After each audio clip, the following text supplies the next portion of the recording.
Bienvenue à ce premier webinaire organisé par les sociétés Best Transport et Interlock Service, avec aujourd'hui un invité de marque, Pierre Fournet de la société C-Partners. Nous sommes 120 inscrits ce matin, ce qui montre l'intérêt qu'ont nos entreprises pour l'optimisation de la chaîne logistique. Avant de démarrer, quelques conseils techniques. Si vous pouvez couper le micro de votre portable. Vous avez sur votre écran actuellement une boîte Question and Answer, donc vous pouvez à tout moment poser vos questions et nous y répondrons à la fin de cette présentation. Celle-ci sera enregistrée et vous pourrez la télécharger dans les prochains jours. Alors la première question à laquelle je dois répondre, c'est qu'est Best Transport? Best Transport est un fournisseur de solutions TMS depuis 2000, avec aujourd'hui plus de 600 clients, dont plusieurs multinationales, et nous avons donc tous une expertise très développée du transport et de la supply chain. Nous avons été nommés pour la 7e année consécutive dans les 100 premiers fournisseurs de solutions logistiques par le magazine Logistique Magazine, et donc nous sommes 100% dédiés au TMS. Alors, en Europe, nous sommes là depuis quelques mois, depuis octobre 2013, et nous avons décidé de mettre en place un réseau de distributeurs dans chaque pays de la région Europe, Moyen-Orient et Afrique, avec un certain nombre d'intégrateurs nous rendant capables de servir des multinationales. Notre couverture est bien évidemment internationale, puisque nos clients livrent dans tous les pays du monde, et nous avons mis en place une assistance et un support international 24 heures sur 24, 7 jours sur 7. Alors, notre partenaire pour la France est la société Interlock Service qui joue deux rôles. D'abord, un rôle de distributeur de la solution Best Transport pour la France, mais aussi un rôle d'intégrateur pour l'Europe, notamment en particulier pour nos deux clients, Alcoa, et ils sont en train de terminer l'installation de notre produit chez Verallia du groupe Saint-Gobain. Et j'ai à côté de moi Pierre Boez, son directeur commercial, qui sera là aussi pour répondre à vos questions. Je vais maintenant laisser la parole à Pierre Fournet pour nous parler du sujet d'aujourd'hui. Oui, bonjour à tous, je m'appelle Pierre Fournet et je remercie Best Transport pour l'organisation de ce webinaire. Donc, je suis associé dans un cabinet qui s'appelle C-Partners, qui est un cabinet de conseil en supply chain. J'ai un background d'un peu plus de 20 ans maintenant dans le domaine de l'optimisation de la supply chain et en particulier du transport. Alors, ce qu'on va voir dans ce webinaire, c'est rappeler les tendances actuelles en termes de transport et les conséquences, et également jeter un œil sur les solutions qui existent pour utiliser le transport, et on conclura avec une séance de questions-réponses. Alors, aujourd'hui, le transport, c'est un point extrêmement important dans les coûts logistiques des entreprises, puisque ça peut monter entre 5 à 7% du coût d'un produit. Bien sûr, avec des variations assez importantes en fonction des secteurs d'activité. Et on voit, donc là, on a fait des études qui sont de la SLOG, Association française pour la promotion de la logistique, où on voit en effet l'évolution de ces coûts. Entre 2001, on était à 3,3%, jusqu'à 2008, 6,3%. Et on est en effet face à une tendance, je dirais, depuis maintenant pas mal d'années, d'augmentation des coûts du transport. Alors l'autre kicker qu'on a mis en dessous, c'est qu'en effet, ce qui est surprenant, c'est qu'il y a encore des gains d'optimisation très importants, puisque les camions sont remplis à 65%, ce qui est même d'ailleurs optimiste, puisque moi j'avais des chiffres qui étaient encore un peu plus bas, autour de 50 à 60%. Donc il y a encore pas mal d'optimisation possible dans le domaine du transport, ce qui est une bonne nouvelle.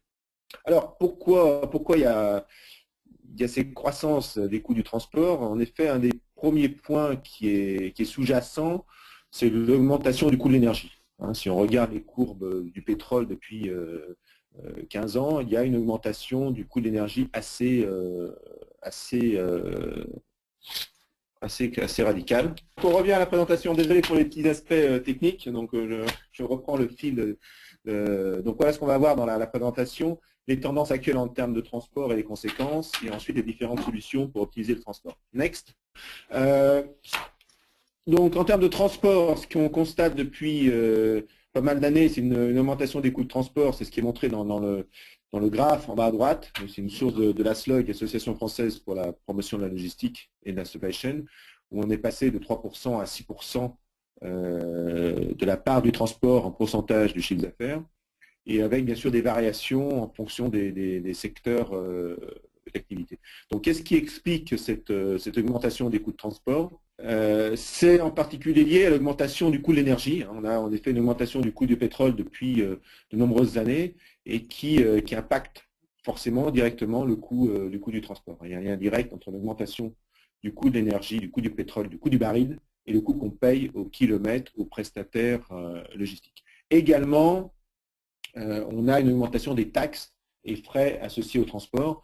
On a eu en France un épisode sur l'écotaxe avec une approche très française et des protestations contre l'écotaxe avec les bonnets rouges, etc. Mais in fine, même si l'écotaxe a été plus ou moins suspendu, remplacé, on sait que de toute façon, ces taxes vont arriver naturellement et augmentent de facto le coût du transport. On le voit d'ailleurs dans le slide du dessous avec l'évolution des prix du transport routier en France. On a des augmentations régulières tous les ans de 1 à 2% tous les ans du coût du transport. Donc voilà, donc ça permet de voir qu'on est sur une tendance lourde qui est l'augmentation en effet des coûts du transport.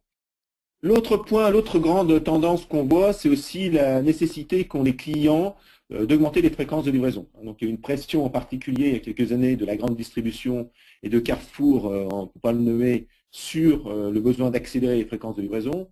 On a également ce besoin lié à la croissance du e-commerce, qui fait qu'aujourd'hui, on est de plus en plus impatient lorsqu'on commande sur Internet pour avoir le produit dans les meilleurs délais.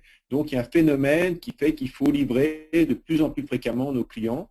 Et c'est aussi de facto un facteur qui augmente le coût de transport. Là, on devait livrer une fois par semaine. Maintenant, il faut livrer une fois par jour, par exemple. Et donc, du coup, il y a un phénomène naturel d'augmentation des coûts de transport.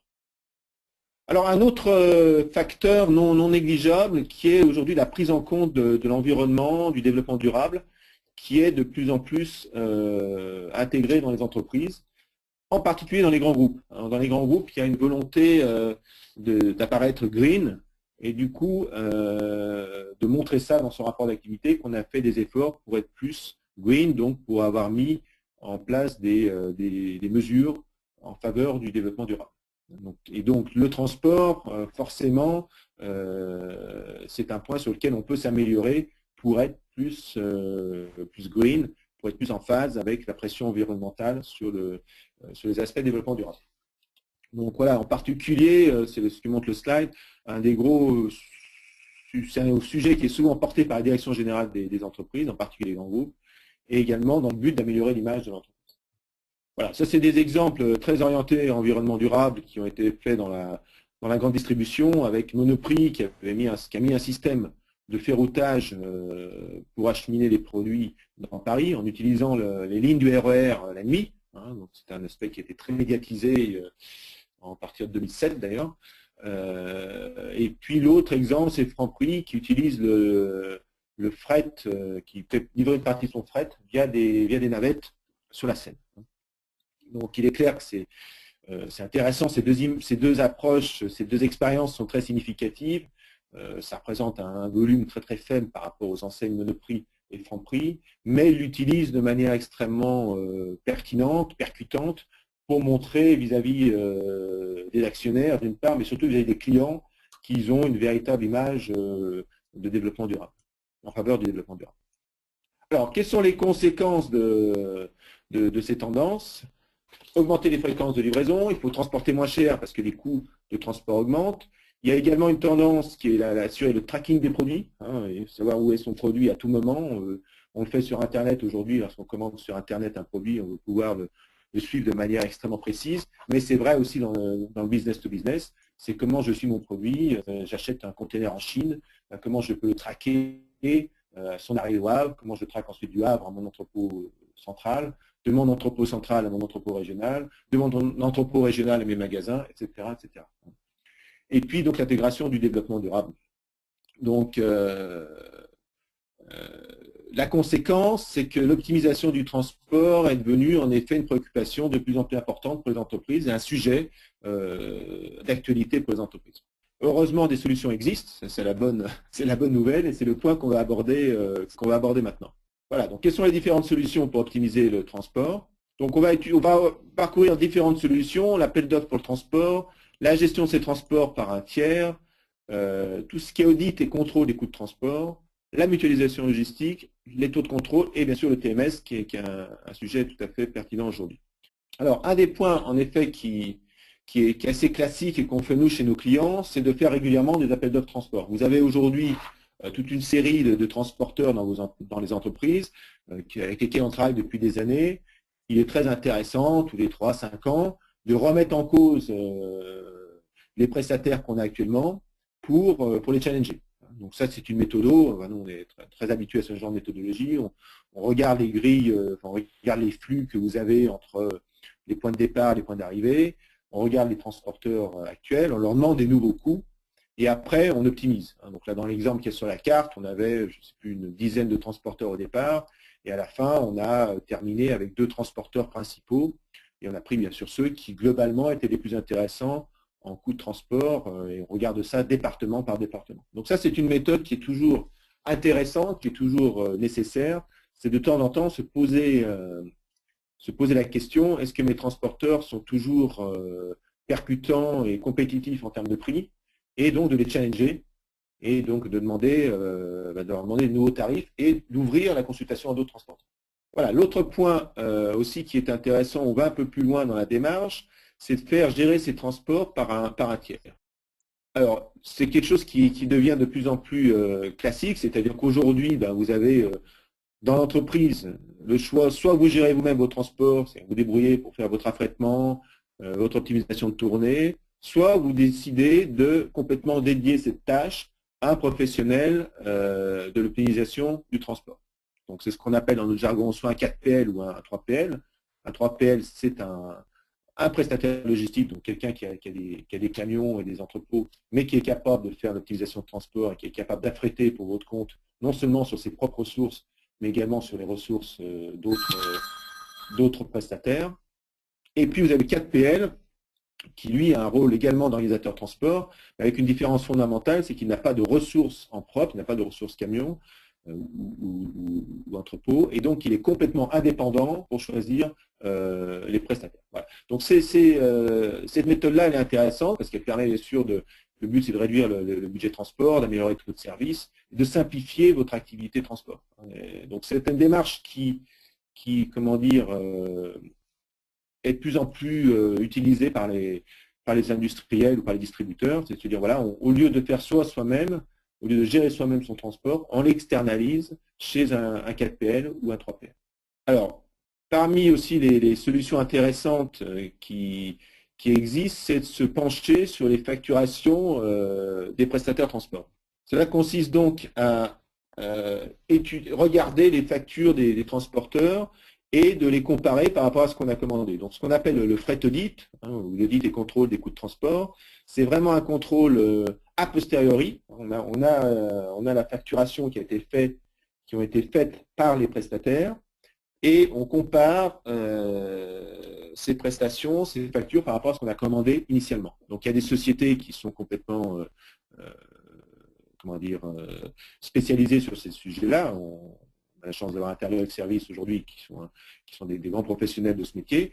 Donc ça permet en effet de vérifier toutes les factures de manière exhaustive avec des process extrêmement bien conçus et donc à partir de là de gagner sur la facturation. On va pouvoir contrôler la facture, on va pouvoir détecter la surfacturation et on va du coup réduire les coûts de transport. Alors l'autre gain qui est intéressant, c'est qu'on va aussi pouvoir travailler de facto sur la base de données transporteurs et du coup l'utiliser pour d'autres applications. Voilà, donc ça c'est un point tout à fait intéressant. Si vous avez des doutes ou si vous pensez qu'il y a des gains importants sur vos prestations au transport, en effet la notion de fret audit permet de vérifier les factures et donc de gagner directement sur le coût de facturation du transport. Alors, un autre sujet qui me tient à cœur, c'est la mutualisation logistique. La mutualisation logistique, c'est vraiment comment on regroupe les flux entre plusieurs chargeurs ou plusieurs distributeurs pour utiliser les mêmes camions. Donc, c'est un point extrêmement intéressant, c'est-à-dire qu'au lieu que chacun transporte ses marchandises avec ses camions, on regroupe les flux de plusieurs acteurs dans les mêmes camions. Donc c'est une approche qui est assez extraordinaire puisqu'elle résout, j'aime bien cette expression, la quadrature du cercle, c'est-à-dire qu'on peut avoir à la fois avoir des fréquences de livraison plus élevées, mais également moins de stock, puisqu'on livre plus fréquemment moins de stock chez nos clients, et des camions mieux remplis, et donc par conséquence une diminution du CO2. Donc on répond à la mutualisation logistique à tous les avantages, réduction des coûts de transport, fréquence de livraison plus élevée et diminution des stocks. Alors si c'était aussi parfait, tout le monde le ferait. Cependant, il y a quelques contraintes, il y a des prérequis indispensables, il faut partir du même endroit et arriver à peu près au même endroit, il y a des compatibilités produits, bien sûr on ne peut pas mettre du frais avec du surgelé, il y a le besoin d'impliquer de manière très forte la volonté de la direction générale, c'est toujours un peu délicat pour, par exemple, mutualiser entre concurrents, mais ça marche et les gains sont tout à fait significatifs. Là, on a vu quelques exemples de gains sur des réductions de stock chez les clients, de gains de réduction de CO2 ou des gains de réduction de coûts de transport. Et ça existe aujourd'hui, la mutualisation, les premiers pools en France ont été façonnés il y a 11 ans maintenant, avec c'était les pools Ecor, Henkel, Colgate, Reckitt. Et donc aujourd'hui, on a une bonne expérience de ce type de sujet et qui est aujourd'hui en pleine croissance. Aujourd'hui, il y a un vrai engouement pour la mutualisation logistique parce qu'on arrive vraiment à résoudre la problématique du transport, à diminuer ses coûts de transport tout en accélérant les fréquences de livraison. Donc, la mutualisation est à plusieurs niveaux, est protéiforme, il y a plusieurs sortes de mutualisation, aussi bien entre gros industriels qu'entre PME, PMI. Et donc, il y a tout à fait un sujet tout à fait intéressant à creuser pour diminuer ces coûts de transport. Alors, l'autre point qu'on évoque et qui devient de plus en plus intéressant, c'est la mise en place d'une tour de contrôle. Donc là, ça consiste en effet à vraiment traquer l'ensemble des flux. Et ce qu'on disait tout à l'heure, c'est traquer l'ensemble des flux du départ à l'arrivée et d'avoir en temps réel une vision de ces flux.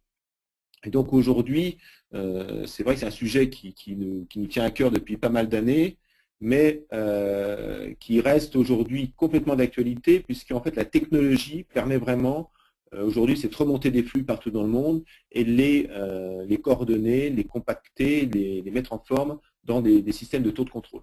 Donc là, on permet vraiment de tracer ces flux, de voir où sont ces camions, de voir lorsque les camions sont en retard et de pouvoir relancer les fournisseurs à ce moment-là. Donc c'est aussi un sujet qui est très, très intéressant et qui devient maintenant possible grâce aux évolutions technologiques. Et puis le dernier point qui est quand même un des cœurs du sujet aujourd'hui, c'est la mise en place du TMS. Donc le TMS, c'est le Transportation Management System, c'est des outils logiciels qui permettent en effet de répondre à pas mal de besoins fonctionnels de l'optimisation de transport, pouvoir faire un plan de transport global, qui peut être multimodal, comment je gère par exemple mon affectation train, bateau, route, tout ce qui est optimisation de tournée, donc j'ai des tournées de livraison à faire, comment on peut, via le TMS et des calculs, optimiser la tournée et donc diminuer les coûts de transport, l'optimisation de la charge dans les camions.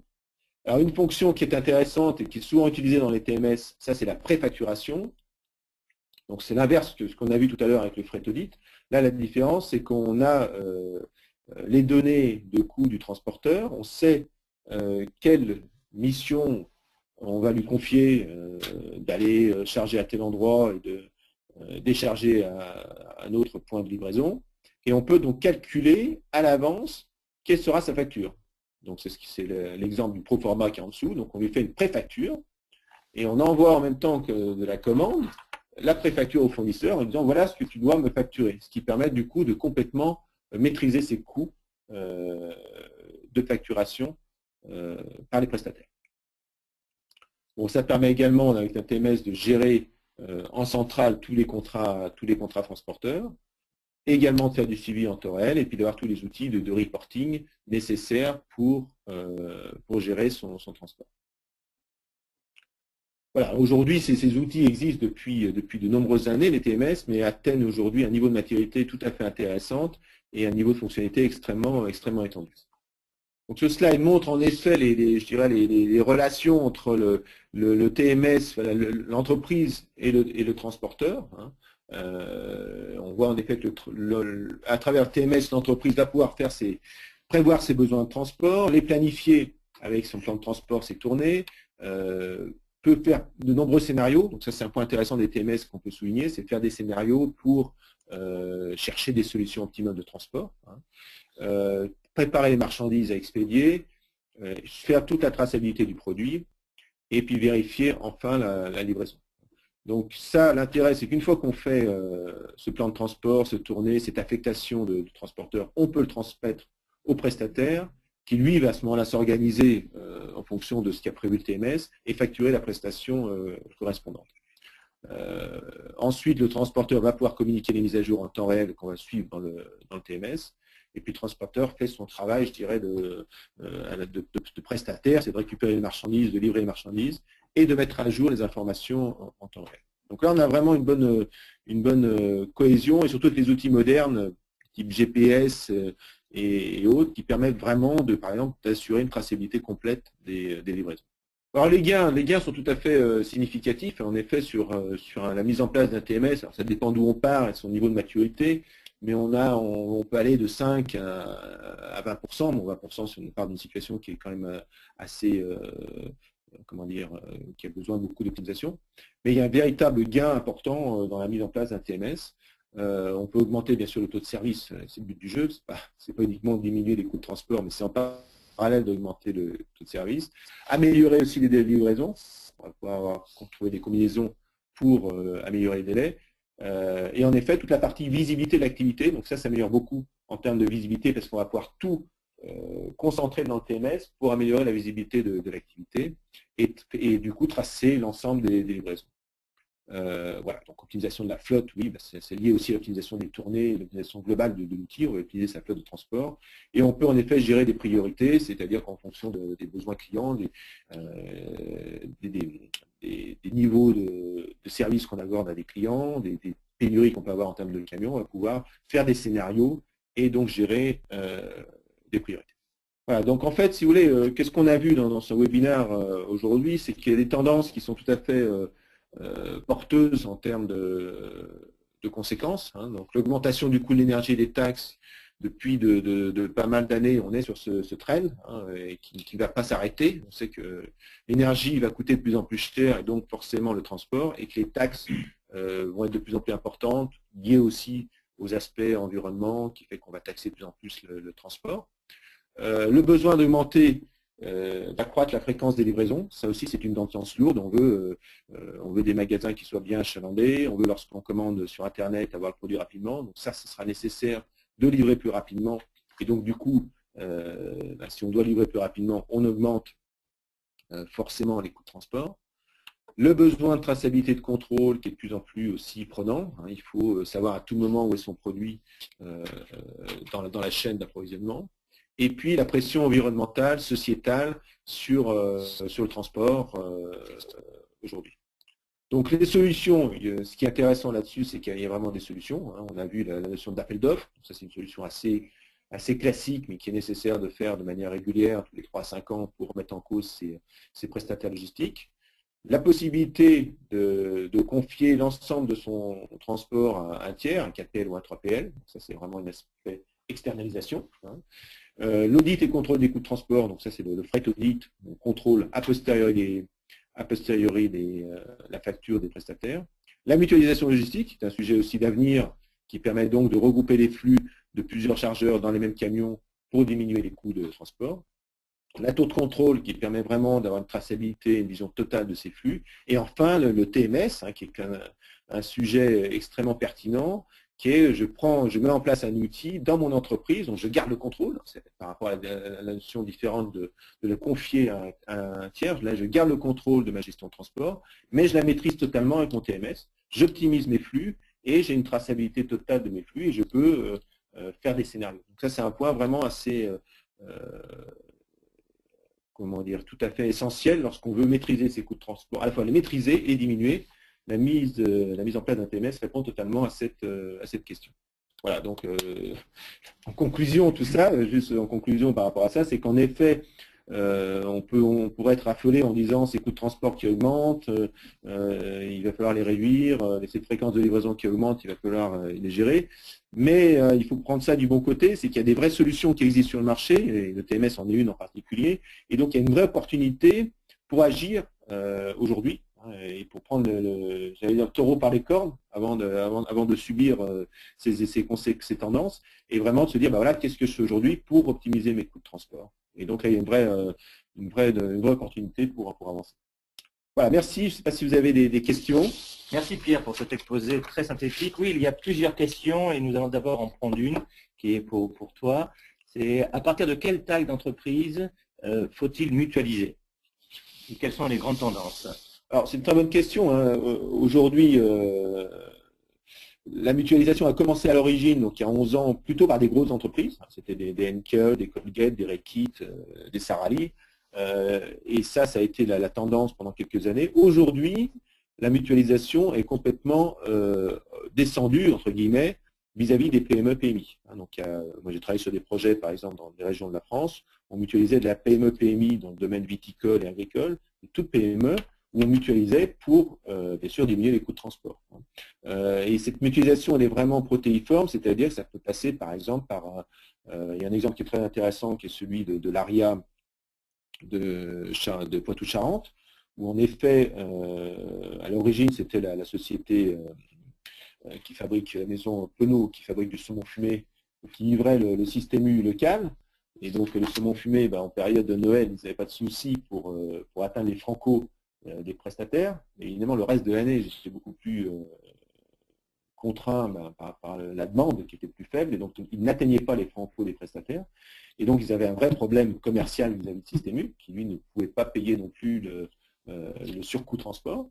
Et donc Maison Penaud, donc ce fabricant de saumon, s'est regroupé avec d'autres producteurs de la région, ont monté un site web internet, un portail internet, dans lequel le Système U local va maintenant sur le portail internet, retrouve une série d'une quinzaine de ses fournisseurs, passe sa commande via le portail internet et passe sa commande jusqu'à atteindre le franco du prestataire. Voilà. Donc là, c'est typiquement un exemple de mutualisation dans la PME-PMI qui fonctionne très bien. Donc, in fine, il n'y a pas de taille aujourd'hui pour mutualiser. Il y a c'est plutôt une question d'envie et de volonté de l'entreprise, parce que c'est un chemin qui nécessite, c'est un projet, il faut réfléchir, il faut travailler avec les autres. Et si on a vraiment la volonté, il y a tous les moyens de réussir une mutualisation, quelle que soit la taille de la société qu'on est. Merci Pierre pour cette excellente réponse. J'ai une question qui s'adresse plus particulièrement à Interlock Service. Je vais demander à Pierre Boès d'y répondre. Avez-vous des exemples de clients chez qui plusieurs solutions ont été mises en place conjointement? Oui, bonjour à tous. Merci Alain pour cette question. Oui, évidemment, on a des clients qui ont actionné plusieurs leviers, donc notamment le groupement de clients Sphinx, pour lequel, qui mutualise, donc Sphinx représente 7 sociétés qui mutualisent un même entrepôt et leur transport. Donc on intervient pour eux sur la partie tour de contrôle, donc où on pilote les flux qui sont expédiés par ces 7 clients. Donc on peut actionner différentes solutions sans problème. Merci Pierre. Et pendant que tu as le micro, j'ai une deuxième question pour toi. Quels sont les délais de mise en place, de mise en œuvre des différentes solutions? Alors, ça dépend de beaucoup de choses. On a des solutions comme Freight Audit qui peuvent être mises en place en quelques semaines. Environ 7 semaines suffisent à mettre en place une solution Freight Audit. Pour les TMS, là, ça dépend également de l'interfaçage que vous voulez avoir avec le TMS. Ça peut être un TMS qui est utilisé de manière manuelle ou rentrer directement les informations dans le système. Et là, le délai est vraiment très court, on parle de quelques semaines, voire des choses complètement instantanées s'il n'y a pas de customisation à faire.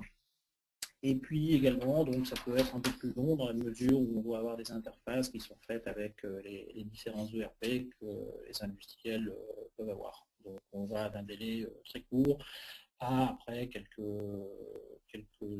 mois d'implémentation. Donc, 1 ou 2 mois maximum. Merci Pierre. Nous allons prendre une dernière question qui s'adresse particulièrement à Pierre Fournet. Quels sont les prérequis pour mettre en place un TMS? Merci, c'est une question tout à fait pertinente. En effet, pour mettre en place un TMS, il faut déjà avoir une complexité de transport minimum. C'est-à-dire que si on doit faire si on part d'un entrepôt, enfin d'une usine et qu'on va toujours au même endroit avec un flux direct et qu'on n'a qu'un seul point de départ, un seul point de livraison, évidemment le TMS ne sert pas à grand chose. Il faut un minimum de flux, de complexité de flux. Ça va très vite. Il faut également avoir, je dirais, un système informatique qui existe déjà, parce qu'il faut récupérer quelques informations du système informatique, et ça, je dirais, c'est un prérequis que tout le monde a. Et puis surtout, une volonté, je crois que c'est le point clé, c'est une volonté d'améliorer son transport et de mettre en place ce type d'outils. Mais aujourd'hui, ce qu'on constate, c'est que ces outils sont devenus beaucoup plus simples qu'il y a 10 ans, par exemple, parce que les technologies évoluent. Et donc, mettre en place un TMS, c'est un projet, évidemment, dans l'entreprise, mais ça reste quelque chose de relativement bénin, si je peux m'exprimer ainsi, en tout cas de tout à fait envisageable de manière relativement facile, du moment on peut libérer chez soi un chef de projet pour mettre en place le TMS. Merci. Je regarde si nous avons une dernière question. Eh bien, non. Écoutez, merci à toutes et à tous d'avoir été patients. J'espère que vous avez pu obtenir des informations pertinentes.